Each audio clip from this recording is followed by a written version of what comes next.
Salut l'équipe, c'est le Valise. Donc aujourd'hui, vous commencez à en avoir l'habitude, je vais réagir aux gros matchs du week-end, qui sont donc pour moi Irlande-Japon et Australie-Pays de Galles. Avant de commencer, je voulais mentionner le match d'Uruguay-Fidji, un match formidable puisque les Uruguayens ont battu les Fidji alors que c'était pas du tout gagné d'avance. Je pense que les Fidjiens ont un petit peu pris de haut les Uruguayens et se sont fait prendre dans l'engagement tout simplement. Et les Uruguayens ont cru jusqu'au bout à leur chance. Et voilà, donc c'est beau de voir ce genre de match dans cette Coupe du Monde et j'espère qu'il y en aura d'autres. Donc on va commencer du coup par Irlande-Japon. C'est pas forcément le match que j'attendais parce que je pensais que les Japonais allaient plutôt viser le match contre l'Écosse qui semblait d'un aspect extérieur beaucoup plus à leur portée que l'Irlande. Mais au cours de la semaine, j'ai quand même vu des déclarations dans la presse du sélectionneur japonais et de certains joueurs qui laissaient entendre qu'ils voulaient absolument faire un gros match contre l'Irlande et du coup ajouter un gros du classement mondial à leur tableau de chasse. Et franchement là sur ce match-là, ils ont eu un vrai état d'esprit de champion, ils ont rien lâché et c'était juste magnifique. Je suis très content de m'être levé à 8h pour voir ce match. Concernant la physionomie de cette partie, je trouve qu'au début c'était un match qui était un peu libéré. Il y a eu quelques envolées des deux côtés avec une percée par exemple de Gary Ringrose, un autre très beau jeu au pied pour Matsushima qui a failli aller à l'essai, et les 20 premières minutes ont été surtout à l'avantage des Irlandais qui à travers deux chandelles ont réussi à marquer par deux fois. Une fois du coup c'est Ringrose et l'autre fois c'était Rob Kearney, mais les Japonais ils ont vraiment réagi en grande équipe, ils sont pas du tout laissés emporter par le score, ils se sont pas affolés et minutieusement, point par point, ils ont commencé à revenir dans la partie et du coup à la mi-temps ils étaient menés que de 9 à 12. On a senti chez ces Nippons une véritable âme, avec des joueurs qui sont pas les plus gros mais qui savent très bien jouer au rugby et surtout qui respectent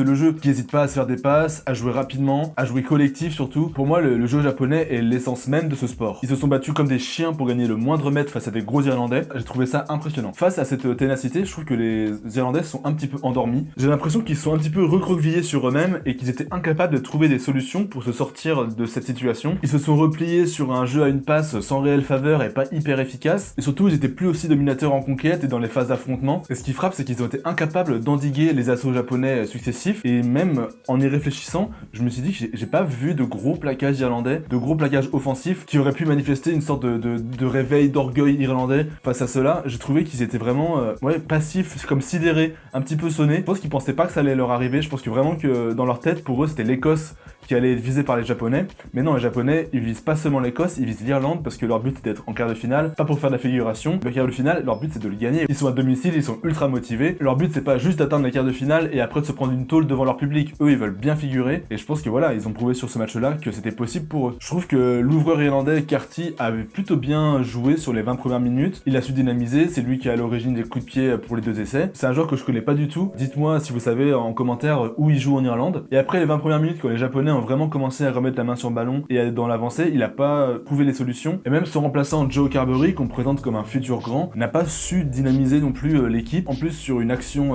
irlandaise, il a pas en fait donné le ballon alors qu'il fallait et il a préféré faire un petit crochet retour intérieur. Il s'est fait bouffer et les Japonais ont remis la main sur le ballon. Donc ouais, je crois qu'il a été pas mal critiqué là-dessus. Franchement, Jonathan Sexton manque, mais il semble vraiment en bout de course. C'est un joueur qui a quand même été pas mal marqué par le rugby, par ce sport qui est assez destructeur quand même. Sexton, j'ai l'impression qu'il est sur une guibole depuis quelques temps et je suis pas sûr qu'il tienne toute la compétition. Mais en tout cas, c'est vrai que quand il est là, il y a quand même un dynamisme dans le jeu au pied offensif. Il y a aussi des petites redoublées, des petites combinaisons qui sont faites et qui permettent à l'attaque irlandaise d'être un peu moins prévisible que à son habitude. Mais voilà, cette équipe d'Irlande, comme je l'avais dit sur ma vidéo spéciale Coupe du Monde, je trouve qu'elle manque de solutions lorsqu'elle est mise en difficulté. Quand ça marche, c'est un rouleau compresseur comme contre l'Écosse, mais dès qu'il est sur un os, bah là, les mecs ils savent pas quoi faire. Donc là, je suis un petit peu dubitatif, notamment pour la phase finale de la compétition. Les Japonais, eux, ont été très forts et ils ont montré qu'ils ont franchi un vrai cap sur ce match-là. Ils ont un projet de jeu qui est cohérent et efficace. Cette victoire japonaise face à l'Irlande est un véritable coup dur pour l'Écosse qui est dans la même poule parce que elle va vraiment devoir gagner contre le Japon et aussi surtout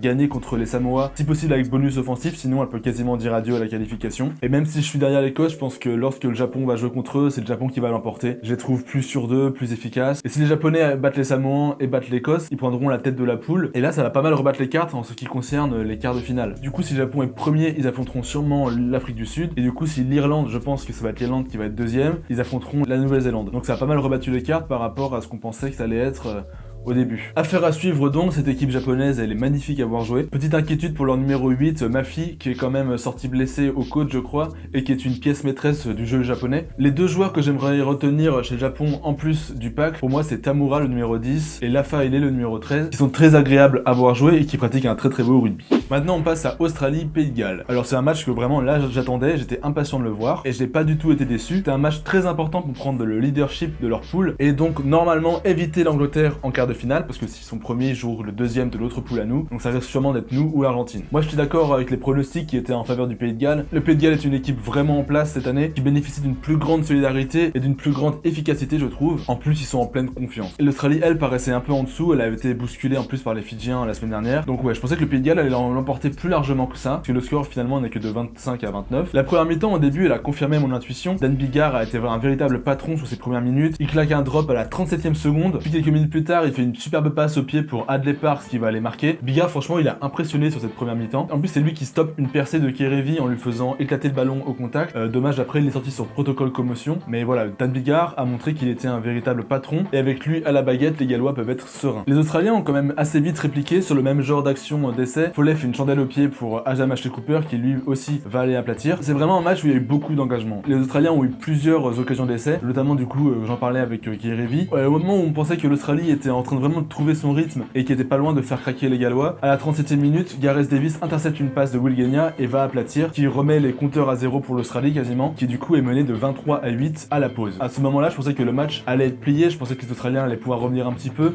mais que les Gallois allaient vraiment maintenir tellement la pression que ça allait être très difficile pour eux de revenir. En plus, au retour des vestiaires, Patchell, le remplacement de Biggar, claque un nouveau drop. Patchell en défense qui a été très bon et surtout qui en défense ne s'est pas échappé avec un 100% au plaquage. Donc ouais, du coup il y avait 26 à 8 et là je me suis dit bah voilà, les Australiens ils ont les pattes coupées là, c'est pas possible de pouvoir revenir dans un match comme ça, surtout face à des Gallois. Mais les Wallabies, ils avaient quand même d'autres idées derrière la tête, ils ont commencé à accélérer un petit peu, à mettre du rythme et à faire reculer cette équipe galloise. Et au bout d'une longue séquence de plusieurs chevauchés, c'est finalement Haylett Petty qui va aplatir et à partir de ce moment-là, je trouve que les Gallois ont commencé à prendre l'eau et les Wallabies se sont nourris de leur faute. Et en plus, je trouve que le changement de charnière a été bénéfique pour les Australiens. Du coup, c'est Nick White et To'omua qui sont rentrés à la place de Genia et Foley. Je trouve que Foley a été vraiment un peu emprunté sur ce match-là et Genia moins inspiré qu'à son habitude. Du coup, très belle rentrée de la charnière remplaçante et qui du coup a réussi à redynamiser l'équipe pour un nouvel essai de Hooper à la 60e. À ce moment-là, on avait vraiment l'impression que tout réussissait aux Wallabies. Mais les Gallois ont quand même tenu bon, ils ont fait le dos rond et en plus ils ont réussi à inscrire une nouvelle pénalité et qui du coup portait leur point à 29. Et les Wallabies en fin de match ont eu du mal à concrétiser leur temps fort et surtout ils ont perdu le ballon de la gagne à 2 minutes de la fin. Les Gallois après ont enterré le ballon et du coup c'est la fin du match quoi. Franchement c'est un match qui était très plaisant à regarder avec des équipes qui ne trichent pas et qui ne s'économisent pas même en phase de poule. La charnière galloise a été très bonne, même décisive. Biggar a été très bon, son remplaçant Patchell a été aussi parfait et en plus surtout c'est Gareth Davis qui vraiment a été très impressionnant avec une interception et une deuxième autre manquée où il fait en avant sur interception. Je trouve que Davis c'est un très bon numéro 9, assez sous-coté parce qu'on n'en parle pas tant que ça, mais pour moi c'est un très bon demi de mêlée. Par contre je trouve que les lignes arrière galloises ont été un peu fades, un peu en dessous de ce qu'elle montrait d'habitude. Après c'est aussi parce que du coup l'équipe galloise avait pas de ballon surtout en deuxième mi-temps. J'étais habitué un petit peu à mieux de ces Gallois là. Après c'est sûr qu'ils ont été plus en vue en première mi-temps, mais ouais je pensais qu'ils allaient être plus décisifs que ça. Mais malgré ce manque d'efficacité en attaque, ils ont quand même bien tenu face aux assauts australiens et en défense ils ont rien lâché donc voilà. Côté Wallabies au contraire la charnière titulaire a plutôt déçu en comparaison de leur remplaçant. To'omua a fait une très belle rentrée j'ai trouvé. Pocock m'a semblé moins décisif qu'à l'habitude, je pense qu'il manque vraiment de rythme, il a pas beaucoup joué ces derniers temps. Par contre un joueur que je trouve formidable c'est Samu Kerevi, un premier centre très dangereux ballon en main, explosif, perforant, c'est un des hommes en forme de Michael Cheika.